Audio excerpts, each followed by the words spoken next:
여러분 평안하십니까? 오늘도 말씀과 함께 주님의 은혜 가운데 거하시기 바랍니다. 오늘 말씀은 예레미야 19장입니다. 하나님은 예레미야에게 토기장이에게 가서 옹기를 사라고 말씀하십니다. 야훼께서 이와 같이 말씀하시되 가서 토기장이의 옹기를 사고 백성의 어른들과 제사장의 어른 몇 사람과 하시드 문 어기 곁에 있는 흰놈의 아들의 골짜기로 가서 거기에서 내가 내게 이른 말을 선포하여 말하기를 너희 유다 왕들과 예루살렘 주민아 야훼의 말씀을 들으라. 만군의 야훼 이스라엘의 하나님이 이같이 말씀하시되 보라 내가 이곳에 재앙을 내릴 것이라. 그것을 듣는 모든 자의 귀가 떨리니. 하나님께서 예레미야에게 옹기를 사라고 명하신 이유는 그것을 통해 심판을 선포하시기 위함이었습니다. 18장에서 시작된 토기장이와 질그릇의 비유가 19장까지 이어지는 것이죠. 그러나 내용면에서는 분위기가 완전히 다릅니다. 지금이라도 돌이키면 심판을 거두시고 회복의 은혜를 베푸겠다고 하셨던 18장과는 달리 19장은 확고하고 최종적인 심판의 선언입니다. 그것은 듣는 자들의 귀를 떨리게 만드는 두려운 심판의 선언이었습니다. 하나님께서 이스라엘을 심판하실 수밖에 없는 이유는 우리가 이미 충분히 살펴보았지만 오늘 본문에서도 구체적으로 진술되는데요. 이는 그들이 나를 버리고 이곳을 불결하게 하며 이곳에서 자기와 자기 조상들과 유다 왕들이 알지 못하던 다른 신들에게 분향하며 무죄한 자의 피로 이곳에 채웠음이며 또 그들이 바알을 위하여 산당을 건축하고 자기 아들들을 바알에게 번제로 불살라드렸나니 이는 내가 명령하거나 말하거나 뜻한 바가 아니니라. 그들은 하나님을 버리고 다른 신들을 섬겼습니다. 뿐만 아니라 바알을 위해 산당을 건축하고 자기 아들들을 제물로 불살라드리는 가증한 일까지 행했습니다. 그러한 우상 숭배는 사회적인 도덕적인 타락으로 이어져서 각종 부조리와 억울한 피 흘림을 가져오게 했던 것입니다. 예레미야는 계속해서 심판의 메시지를 선포합니다. 그러므로 보라, 다시는 이곳을 도벳이나 흰놈의 아들의 골짜기라 부르지 아니하고 오직 죽임의 골짜기라 부르는 날이 이를 것이라. 야훼의 말이니라. 지금 백성의 어른들과 제사장들이 예레미야가 전하는 말씀을 듣고 있는 장소는 흰놈의 아들의 골짜기였습니다. 그러나 그곳이 죽임의 골짜기라 부르는 날이 이를 것입니다. 이방인의 손에 의해 죽임을 당한 유다 백성들의 시체가 가득하게 될 것입니다. 내가 이곳에서 유다와 예루살렘의 계획을 무너뜨려 그들로 그 대적압과 생명을 찾는 자의 손에 칼에 엎드러지게 하고 그 시체를 공중의 새와 땅의 짐승의 밥이 되게 하며 심판이 임하는 날 유다와 예루살렘에 계획하던 모든 일들이 무너지게 될 것입니다. 그들의 시체는 공중의 새와 짐승의 밥이 될 것입니다. 그야말로 끔찍한 일이 아닐 수 없습니다. 더욱 끔찍한 내용이 이어지는데요.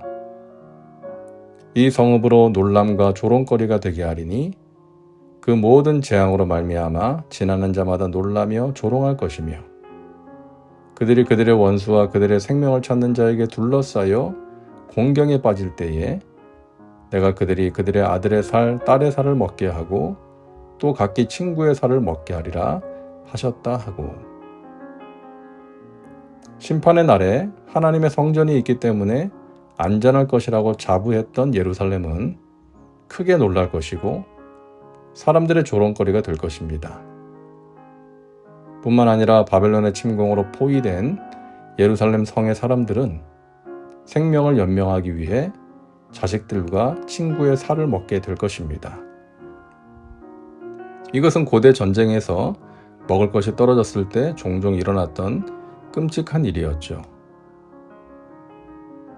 자, 예레미야는 유다의 이 말 끔찍한 재앙을 선포한 다음 사람들이 지켜보는 가운데 준비해온 옹기를 깨뜨립니다.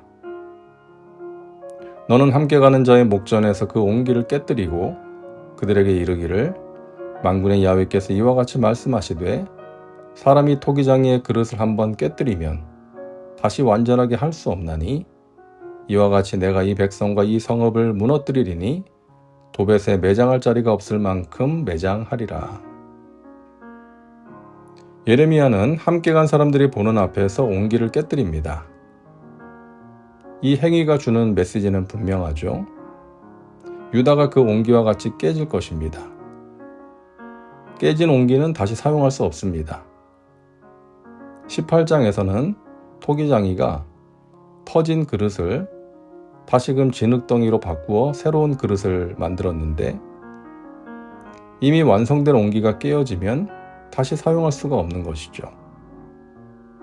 유다는 산산조각 나는 것 외에는 다른 길이 없는 것입니다. 하나님께서는 자신의 백성들을 옹기가 부서지듯이 부서지게 할 것입니다. 그래서인지 더 이상 회개하고 돌이키라는 메시지가 오늘 본문에는 나오지 않습니다. 사랑하는 여러분, 유다를 보며 알 수 있는 사실입니다. 회개할 수 있다는 것이 은혜라는 것입니다. 하나님의 말씀을 들을 수 있는 귀가 있다는 것, 듣고 깨달을 수 있는 살아있는 양심과 영적인 감각이 있다는 것, 돌이킬 수 있는 결단력이 있다는 것이 은혜인 것입니다. 여러 번 말씀드렸는데요. 이 세상에는 두 부류의 사람이 있다고 했죠. 의인과 죄인이 있는 것이 아니라 자기 죄를 깨닫는 죄인과 깨닫지 못하는 죄인이 있는 것입니다. 깨닫지 못하는 죄인에게는 심판이 기다리고 있고 깨닫는 죄인에게는 회복의 은혜가 기다리고 있는 것입니다. 저와 여러분은 항상 하나님 말씀 앞에 깨어 있어서 자신의 모습을 돌아보고 회개를 실천함으로 깨끗한 그릇이 되어 하나님이 주시는 좋은 것들을 풍성히 누리며 살아가시기를 주님의 이름으로 축원합니다. 기도합니다. 사랑과 은혜가 풍성하신 하나님, 오늘도 말씀과 함께 살게 하시니 감사합니다. 우리에게 하나님의 말씀을 들을 수 있는 귀를 주시고 깨달을 수 있는 영적인 감각을 주시니 감사합니다. 하나님의 말씀 앞에 바로 서서 순종함으로 하나님의 기쁨이 되게 하시고 하나님이 주시는 은혜와 복을 누리게 하옵소서. 하나님의 심판을 맞이하는 백성이 아닌 회복의 은혜를 체험하는 백성들 되게 하옵소서. 예수님의 이름으로 기도하옵나이다. 아멘. 오늘도 말씀과 함께 은혜 가운데 거하시기 바랍니다. 여러분 사랑하고 축복합니다.